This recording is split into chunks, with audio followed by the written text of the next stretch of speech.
let's understand, for people who think that no work experience is equal to no dream B school, that if you are experienced in this particular field, green flag. I'll show you what's the importance of CAT in the application rating also. Doing a full-time PGDM or a full-time MBA in top B schools, this is what they want. Any kind of research work that you're doing, whether you are research assistant or academic fellowship that you're doing, not counted against work experience. Hi there. Are you a fresher and you're wondering, will my dream B school accept me with no work experience? How much is the weightage for work experience when we look at the entire profile? What is application rating? How exactly do dream B schools like IIMs, how do they, filter people out? What exactly is the, application rating concept? Let's have a look at this and let's understand, for people who think that no work experience is equal to no dream B school. Let me tell you one thing very clearly, that's not the case. Yes, work experience doesn't guarantee you a dream B school. Not having work experience doesn't mean you can't get into your dream B school, because any B school, if you take in our country, they like that their candidates have a diversified profile. Yes, there will be some that, there will be some candidates that they want them to have a particular set of, work of a particular period of work experience. They also want freshers. They also want people who are a little extra experienced, a little less experienced. They want a good mix of people, so that not just from the professors, but also when you learn among your peer, you should be able to teach, you should be able to spread that knowledge, right? At the same time, with people who are freshers, there's fresher ideas. Yes, newer ideas, more latest ideas. Yes, ideas that are not corporates. Yes, that haven't been corporate molded yet. So that's the basic concept of, why they want a diversified group of people. Why doesn't an a particular B school openly tell that no, I want only experienced people? Or why doesn't it say that no, I want only freshers? Let's talk about that. Okay, so in today's video, what we are going to deal with in terms of work experience is what is exact admission process in top IIMs. Along with that, we'll look at what application rating in top IIMs is, and how is it affecting, how is work experience affecting your application rating. Along with that, we'll see what's preferred work experience in top IIMs. How many years is good number of years? Should I do 1 year? Should I do 3 years? Should I do 2 years, 5 years, 10 years? What exactly is the preferred one, right? And we'll also look at fields that are preferred by top IIMs. What exact fields are they looking for? That if you are experienced in this particular field, green flag. If you are not, yes. And then we'll also look at what is not considered as work ex when it comes to top IIMs. What do they consider work experience, and what do they think that no, this doesn't count in your work experience? Okay, let's have a quick look at it. Let's start from the first one, that is admission process in top IIMs. Very simple admission process if you look at the outside of it. Okay, from the overview of it, very simple process. You start with writing your CAT. Yes, obvious. You get your CAT score. You first check if you've gotten the minimum sectional cutoff and the overall cutoff if you met for that particular B school. If yes, then you look at the application rating. If you don't meet, immediately there your application gets rejected. So in the first layer of filter, if you're someone who's not getting good scores in CAT, yes, if you're not able to clear their minimum cutoff, you any which ways, having work experience or not having work experience doesn't even matter. The same way, people who think about my academics, so my 10th, my 12th, my UG scores are not good enough, what should I do? Yes, past is past, you can't change that past now. All you can do is work on your CAT. Yes, I'll show you what's the importance of CAT in the application rating also. Now, if you meet the minimum sectional cutoff and if your application rating score is good, what exactly consists in your application rating score? Your 10th marks, your 12th marks, your UG marks, your work ex, gender diversity and academic diversity. Okay, we'll not get into too much of details into this because this video is more specific to whether or not you should have work ex. So let's talk about that. Application rating in top IIMs, let's quickly have a look at it. So if you look at it, the parameters are CAT, 10th, 12th, UG, work ex, gender and academic. Now, if you look at IIM A, Yes, just compare this. IIM gives 5 points on 100 points for work X. That's 5%. Yes. What's taking the majority of it? CAT with 65%. So if you don't get this 65, right, if you don't get maximum out of the 65, whether or not having this 5 doesn't really matter. It doesn't add too much to it. But if you're on point with the 65, right, if you've very good at this CAT score, if you're scoring really good, then having work X is only going to add to the advantage. Yes, but not having work experience doesn't mean that you are at a disadvantage. You might lose out on this 5, but then you are still working hard for the 65, and then you have your 10th, your 12th, your UG scores also, which will add up automatically. Okay. Similarly, look at IIM Bangalore. On 100, 55 for CAT, only 10 for work X. IIM Calcutta 80 on 85, 56 for CAT and no specific points for work X. IIM Lucknow on 100, 60 for CAT, 10 for work X. IIM Indore on 100, 35 for 35 points for CAT, no specific points for work X, at least in the application rating part, right? Later when you are, post PI, there is post PI selection also. That again is a different concept, okay? Then look at IIM Kozhikode, around 100, 50 for CAT, 5 for. So if you look at it, the overview of it, we can say that overall around 5 to 10 points is only given, 0 to 10 points in fact, right? 0 to 10 points are only given for your work experience. Big chunk, a very, very big chunk is taken by CAT. So what you should be worried about is not whether or not I should have work X or will not having work X affect my profile. That's secondary. But if you don't clear the application rating, if you don't get good enough rating, then any which ways it's useless.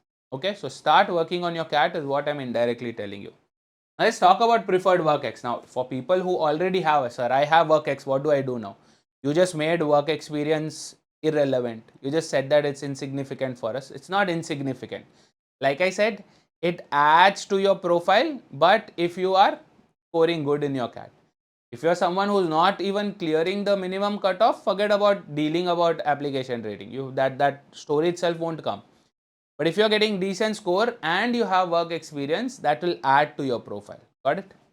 So let's talk about preferred work experience in terms of years. How much do they expect? Now I'm a DILR faculty, so I really like dealing with charts. So here's a chart that talks about the preference and number of years of work experience. Okay. Fresher, 1 year experience, 2 years experience, 3 years, 4 years, more than 5 years. Okay. So for a fresher, in terms of work experience, only work experience, nothing else. Okay, not selection. Oh, you don't have any work experience, we won't select you. No. Okay. It's just for those 5 points. What do they expect, right? If you are a fresher, then no. 1 year, you get around 1 point for it. 2 years, around 2 point for it. If you have more than 2 years but less than 3 years, the sweet spot is 2 to 3 years. 24 to 36 months is the sweetest spot if you are looking for doing a full-time PGDM or a full-time MBA in top B schools. This is what they want, 2 to 3 years. From 3 years onwards, if you have higher than 3 years, your score starts dipping again. And beyond 4 years, beyond 5 years, they normally don't prefer. If you are someone who has experience of 5 years and above, then you should aim at taking an executive MBA. Yes, not your full-time PGDM or full-time MBA. They don't prefer that profile. They really expect you to take up the executive because you've been spending 5 years in a particular industry. That means you are at an executive level already. Yes. So this white flag is the sweet spot. 24 months to 36 months, 2 years to 3 years, perfect. This will fetch you complete 5 marks. Yes, 5 on 5 you will get if you are in this sweet spot. Okay? Let's talk about fields that are preferred by top IIMs. Yes, what exact fields are they looking for? Indirectly, if you look at it, all the fields, right, is accepted as long as it is any corporate or government experience. Whatever field you are from, your background doesn't even matter at that stage. Yes, your background, your work experience in a particular field only comes into play when you want to get into a niche kind of an MBA, right? where your stream is a little narrowed, and that is where your field of work actually matters. Apart from that, as long as you have a corporate work experience or a government work experience, you're good to go, boss. Yes, whether you're from consulting background, whether you're from manufacturing and operations, whether you're from other fields like healthcare and pharma or PSUs or startups, etc., or you're into IT and technology, you're into banking and finance, you're into marketing and sales, doesn't even matter at this stage. Yes, because any kind of corporate experience, any kind of government work experience will come into action, will come into play sometime during your MBA and post that also, right? So there is no preferred field as long as you're going into something very narrow. So let's say you want to do MBA in aviation, but you've got no background of aviation, then it might be a little shaky. Still your work ex will be counted, but it won't be preferred over some candidate who has some aviation background. That's the only difference, okay? Apart from that, as long as you have corporate experience or government experience, you're good to go. And when I say work experience, I'm not just saying work experience. I'm being very specific about it being a corporate or it being a government work ex. Why exactly am I doing it? What is not considered as work ex? Let's also talk about this because that's also important. We think that any kind of experience is work experience. Sir, I've done a 2-month internship while I was in my third year. Will that be accepted? Sir, I used to sit with my father, with my parent, with my family member or my friend. We used to, I used to take care of the business. Yes. Or while I was in my college, I used to do a part-time job. Or I've done a side gig. I am a freelancer and I have a lot of projects going on a freelance basis. Will they be accepted or not? I am a volunteer at an NGO. Will it be accepted or not? Let's talk about that, okay? Number one, part-time jobs, teaching assistantships, not counted, boss. Yes, any kind of a job experience that you have before your graduation doesn't matter at all. Whether you work the entire duration, right from your childbirth till you are, you're done with your graduation, you've been working, doesn't matter. Yes, all that is useless when it comes to application rating. Application rating only cares about work experience after you've graduated. Yes, from the year of graduation onwards that. So whether you're in your first year, second year, third year, not counted. Fourth year, not counted. Only after graduation, whatever work experience you have will be counted. Okay. Apart from that, any other jobs that you've taken up in the college as managing the club or managing a particular department, no. Yeah. Second, internships and training, will that be counted? Again, no. Yes. No internships, no industrial training will be counted towards your work experience. Number three, entrepreneurship without proof. Sir, I am an entrepreneur. Why do I have to show that I worked for someone? I worked for myself. That's a good thing. But if you are an entrepreneur without having proper documentation, as good as not having work ex. On paper, as good as that, right? Obviously, you've learned a lot. You've risked a lot of things. You've learned a lot of things. Yes, knowledge part is there, but on paper, not counted. Yes. So when I talk about proof, what kind of proof? One, your business should be registered business. Yes, it can't be a side hustle that you're just doing simply, you know, keeping a little bit of margin and reselling things. Unless and until you're doing that as registered business, that's okay. Number two, any financial statements that are missing. Yes, whether you're drawing a salary from there or you have your income proofs from there, yes, all that will be required. Yes, to show the legitimacy of your entrepreneurship. Okay, moving on. Any research work, any kind of research work that you're doing, whether you are research assistant or academic fellowship that you're doing, not counted against work experience. Yes. Any informal work experience without proper documentation, gone. Any cash based jobs that you're doing where you get paid in cash or you get paid in terms of some other benefits but not a proper salary, not counted. Any informal arrangements, like I said, any other benefits you're getting, right, not counted for. All right.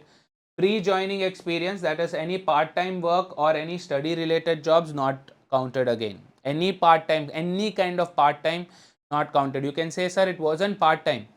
I was actually working 9 to 5 there, and then I did my evening college from 6 to 8 or 6 to 9, or I did my college in correspondence, or I did my college in distance learning. Still not counted, boss.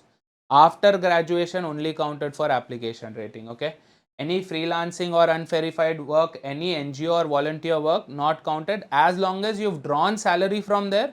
If you've drawn a salary from there and you have proper documentation for the salary proof, that is your pay slips, you have your joining letter, your appointment letter, your leaving letter, you need experience letter, you need all of these documents, right? Because there will be a thorough background check being done, and if at all something looks fishy, something is shaky, then your application will also become shaky there, right? So you don't want to risk it. Don't say that, sir, I used to work with my dad, but I don't have any salary drawn from there, but I can produce experience certificate. It's just me, my dad signing it, right? Trust me, there will be a proper background check. They will look into your financials. They don't find salary being drawn, done, right? And worst case, if you fabricate data and if it counts as fraud, then you will be blacklisted. You don't want to go that way. Yes, so be as legit as possible. Okay, next, work experience. Let's have a quick run through of it. Point number one, if you're someone with no work experience, don't worry about it. It's just 5-10%. You can cover that up. You can cope with that with your CAT score. So CAT score weightage is much higher than work experience. Again, for people who have work experience, it's okay not to have work experience, but if you have, then the preferred work experience is what? 2 to 3 years. Yes, anything more than 5 years they don't prefer. 2 to 3 years, sweetest spot. You get complete 100% points of whatever work experience application rating is giving you, right? Whether it's 5 or 10, you will get complete points there, right? Moving on, freshers are mostly majority. You need to accept this as a fact. If you get into any B school, you will notice that there's a major chunk of people who are freshers only, right? And they do take freshers, so don't worry about it. Moving on, valid work experience in any field is okay, whether it's a private or a public institution, organization, completely fine, but again, it should be legit. Yes, any internships, side hustles, unverified small businesses not considered, any part-time jobs, any volunteering, anything else that is not a proper work after graduation will not be counted. Done. So I hope this short video helps you understand the importance of work experience. I'm not saying it's not important, it is significant, but only if you prove yourselves in CAT.